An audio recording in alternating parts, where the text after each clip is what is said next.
Premier League matches results. Saturday results are in, and we will be giving you updates on what absolutely transpired, the tactical analysis, your most tactical coach of the day, which coach make the tactical decision in during the game, before and after the game.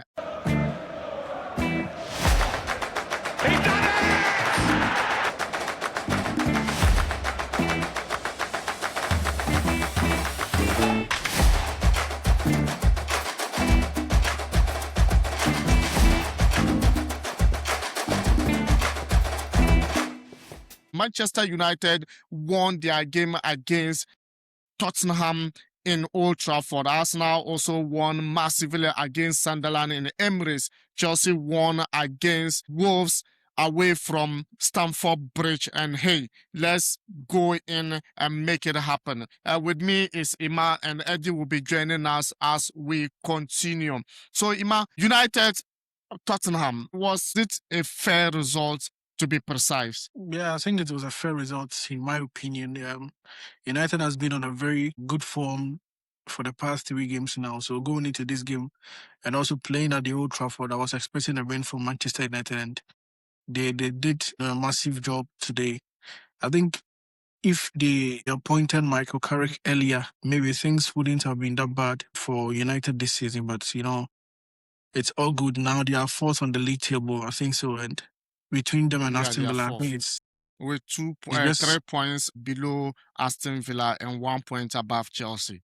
absolutely. So 3 points below Aston Villa, that means they can even push to the third position in the Premier League. So yeah, I think they've had a fantastic, run from the time they appointed Michael Carrick.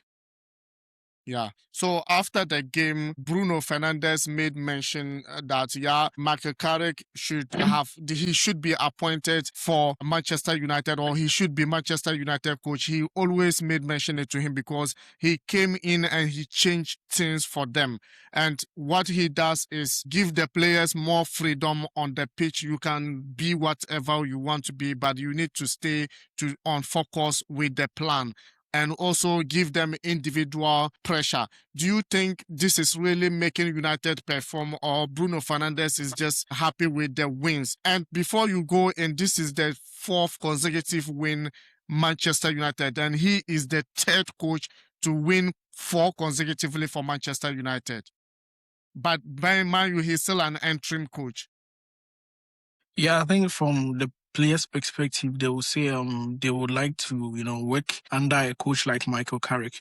But the question we have to ask ourselves is he the manager for the long-term project, or he's a manager for the short-term project? I think he's still inexperienced. He's not had, opportunities to coach like teams in a form or in the shape of Manchester United. So sometimes you can work very good as an interim or like as a short-term coach, but when you give you the job full-time, that's where you start to make mistakes, because now the full responsibilities on you. Mind you, now whatever Carrick does with this Manchester United team, he will not be held accountable like that much, because already some coaches started the season and he came to continue. So I don't think they will hold his leg that much if the results are not going in their favor.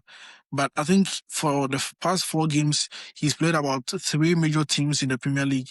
He's played Tottenham Hotspur, he's played Manchester City, and he's played Arsenal. And he's been very, very, very good tactically with his approach to the games. I think he has been that good with his performance. But I don't see him to be the Manchester United coach for the long-term project. It is for this short-term, fine, it's good, having the, the win and everything. But I don't think Carrick has the clouds, has the ability to control these players when he's given a job like for a whole season.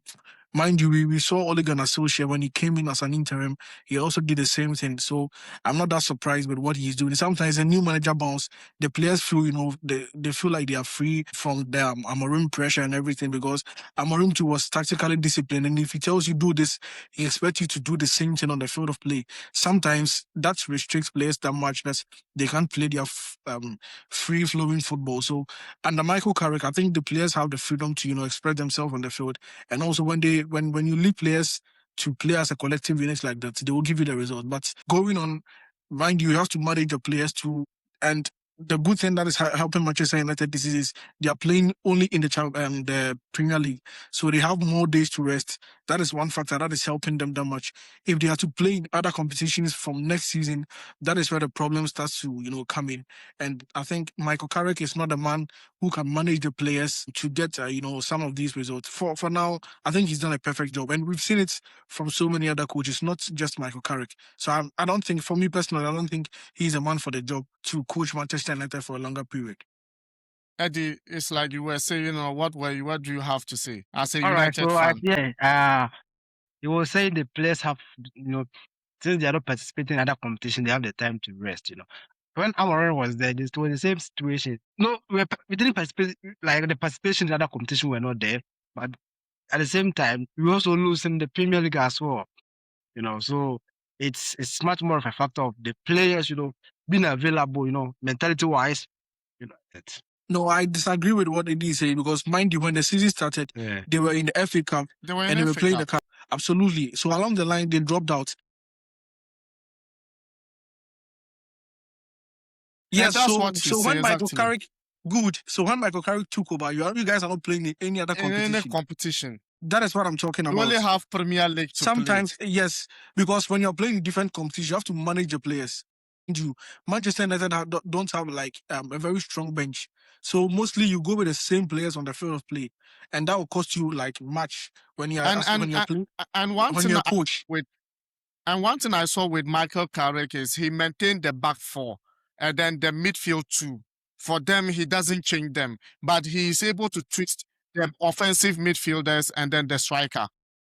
Yeah, so that's what I'm talking about. So mind you, if he's to keep this core of players to play for the rest of the season, if he's playing in all competition, you and I know it will not be possible. Yeah, that was No. Definitely, some possible. players Yeah. have to come from the bench. That is where the man management and your tactical ability shows that much that you are really, really in charge of this Manchester United team. But for now, because he's had the players playing for him, you play this weekend and maybe you play again in the following weekend because he's not playing the EFL Cup. Mind you, the EFL Cup too, they're out. He has a lot of time for his players to adapt to whatever he wants to say. And now I think that is working in favor of him. I'll give it to him for now because some coaches will get the same advantage and will not use it. But for now, he's also using that advantage to the best of his ability. But the longer time, I don't think it will work for Michael Carrick. Maybe if they appoint him and they get him a different crop of players, he might be able to use them to compete for other trophies for Manchester United. But for now, if you ask me, in my opinion, I don't think he's fit for the job. You don't think he's fit for the job. What does the win mean for Manchester United? You being a United fan as a club, what does this win meant for them? It means a lot. It means a lot. It's a huge statement also for Manchester United. Since Michael Carrick took over, now 4 wins in a row, and it's a clear indication that if we keep on like that, giving out such performances, the probability of Manchester United getting a good spot, securing our spot in the Champions League is going to be easy. Now, we have Arsenal at the top.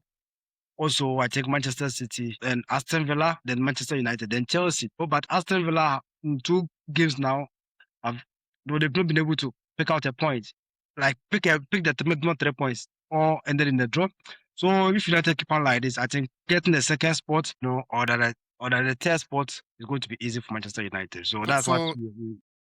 Imagine the match where the game was 11 players. What would have been the outcome of that game? Yeah, I think it was going to be difficult because all their games came after the red card.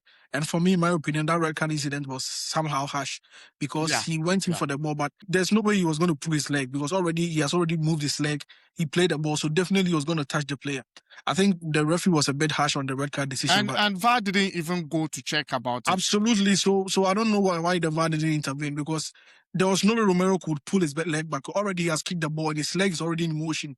It's difficult for him to get his leg back. And sometimes, these players fall for all these things. And I think now they are making the football become so soft. And sometimes there's some of the red cards decision and the penalties and, some of the free kicks. I think they have to just sit down and look at it again because it's not making the football like that exciting. Fine, it was a tackle, it was a very dangerous tackle, but there was nothing he could do about it. If he missed the ball and he touched the player, that one would have been a different, conversation. But he got the ball and his leg was moving. definitely is going to touch the player. So I think it was a very, very harsh decision. But if it was to be 11-11, we've seen Tottenham United, Tottenham Hotspur pull some surprises at the Old Trafford. So me going into the game, looking at what they did against Manchester City last weekend, I thought maybe they had a shot of maybe at their worst would have been maybe a draw, but the red card changed the whole face of the game, and Manchester United took advantage of it. Manchester United took an advantage of it. Eddie, what do you make up of Arsenal game today with 3 wins in favor of them in the Emirates Sports Stadium against Sunderland? Was it a fair result? Yeah, it's a fair result for the Gunners. Now they need to keep on winning if they only want to win the Premier League this season. So now City is also behind, picking up gradually. If Arsenal fails to, now as we know, the season is gradually coming to an end. Although we have like almost, let me say, if I'm not mistaken, not even up to 10 games to play. So this is the time Arsenal have to be silly. If they only want to win, they have to be serious. I think go in each and every single game with determination, not thinking of even losing the point, because at this point, if you lose any single point, it's going to haunt you. So the winning against Sunderland, because Sunderland, we know Sunderland to be very, very stubborn in this season. So since Arsenal winning against them, picking up the 3 points in Emirates Sports Stadium, it's a good statement for Arsenal. They should keep it up. Yeah. Yeah, they should keep it up for sure. Ima, today, once again, your midfielder, Zubimendi, when all things were not absolutely impossible for Arsenal, he once again opened up the scoring for Arsenal. It looks like whenever Arsenal is in trouble, he will be that one particular person to absolutely make a classic difference in a game like this. What do you make up of his performance today? Yeah, I think at this point, if you have to compare him and Thomas Partey, who he came to replace, I think he's impressed me so far this season, because Partey was not giving us more goals, but looking at Martin Zubimendi, he has added goals to his game. So if I'm to pick between the two now, I think for me, when Ateta was bringing I was having my doubts, but I think he has proven me wrong with the way he's playing. Sometimes he makes mistakes that cost us some goals, which is normal in football. The players will not always get it right, but my general assessment from the Premier League to the cup matches and on into the Champions League, I think he's been fantastic this season for Arsenal. He's been fantastic this season. And Chelsea away from home scoring 3-0. Eddie, Cole Palmer had a hat-trick. His 100th appearance in all competition for Chelsea today, had a perfect hat-trick for Chelsea. What do you make up of today's game against Wolves? Wolves are sitting at the bottom of the league table, so Chelsea getting, I think, 3 goals against them it's not something new. And even more, although they are picking up, I know City now they are trying to pick some point, but Chelsea Because I remember them at Old Trafford. All right, so I think Kupama getting the hat-trick today is good for him.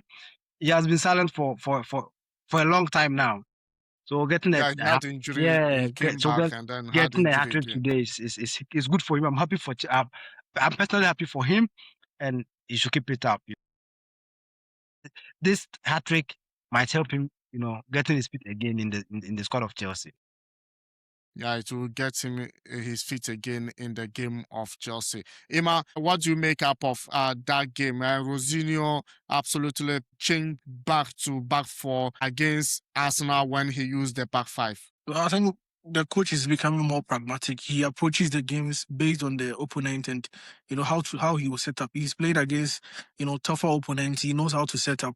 That is what makes him a good coach. Sometimes it will work, sometimes it might not work. Cole Palmer getting 2 penalty goals and also another goal to complete his hat-trick. For me, I don't think it was something huge for Chelsea. It's Wolverhampton Wanderers. Let's not tickle ourselves and laugh. It's just Wolverhampton Wanderers. They've not been superb this season, so I don't think going there and winning 3-1 at their home is a news or something that the Chelsea fans should jubilate about. I think it's a normal game.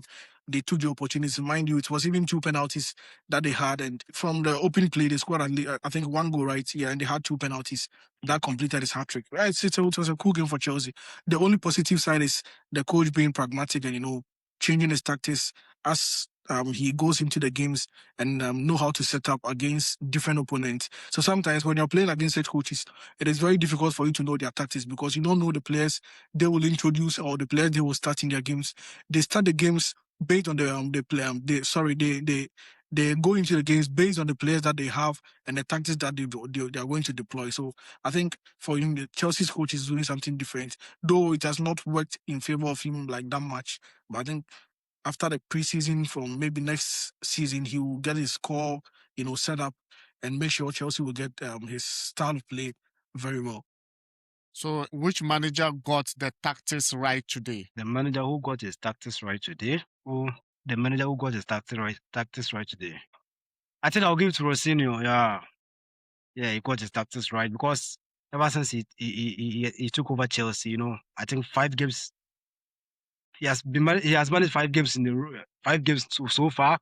He has been able to, That is anytime. in Premier League, yeah. Yeah, and anytime he approach the game, in a different dimension, So it's good. Yeah, so I think I'll give him the manager of this week. Where was the match won, lost? That is midfield, wings, or defense in the game between Arsenal and Sunderland? Well, I think Sunderland, they came in as a strong side. Normally, that's how they play. Me, I was expecting a narrow win for Arsenal. I wasn't expecting a 3-0 win, maybe a 2-1 or a 3-2 win for Arsenal. But I don't know how they did, how some way, somehow they prevented Sunderland from scoring, which is a surprise to me. It's just, tactics from the coach. I think Mikel Arteta saw that Gabriel Jesus was not, fit for the job after the first half and then I think some minutes into the second half. So he decided to introduce Victor Gyökeres from the bench.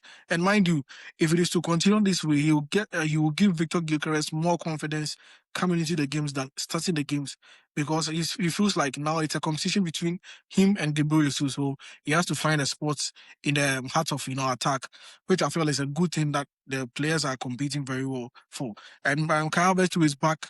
He had his first assist from Kai Havertz, got the first goal, and also the second assist from Gabriel Martinelli. If they are to provide for him that much, I think he'll be a very, very good player for Arsenal going into next season and, even in the Champions League because we are still in the Champions League. So I don't think it was from the midfield or from the defense or from the attack. I think it's all from Mikel Arteta realizing what is missing in the game and introducing the right players to come and, finish the game for Arsenal.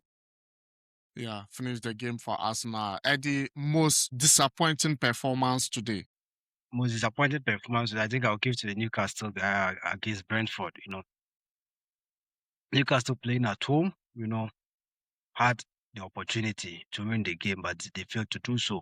And now with the look of things, if you are checking the table, if you are to check the table now and how things stands, Newcastle with 33 points, sitting on the top position, Brentford with 39 points, sitting on the 7th position.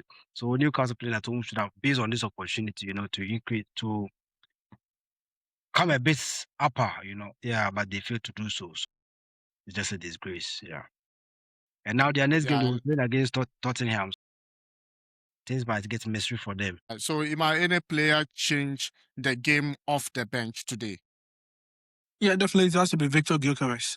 Coming from the bench, getting 2 goals at the Emirates Stadium. Yeah, so he changed the game. Because when you're 1-0 up, there's always pressure on you that the team might equalize or even equalize and go ahead to get the win.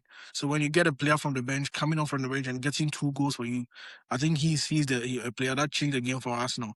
For me, I think for this week, I will give it to Victor Gyökeres.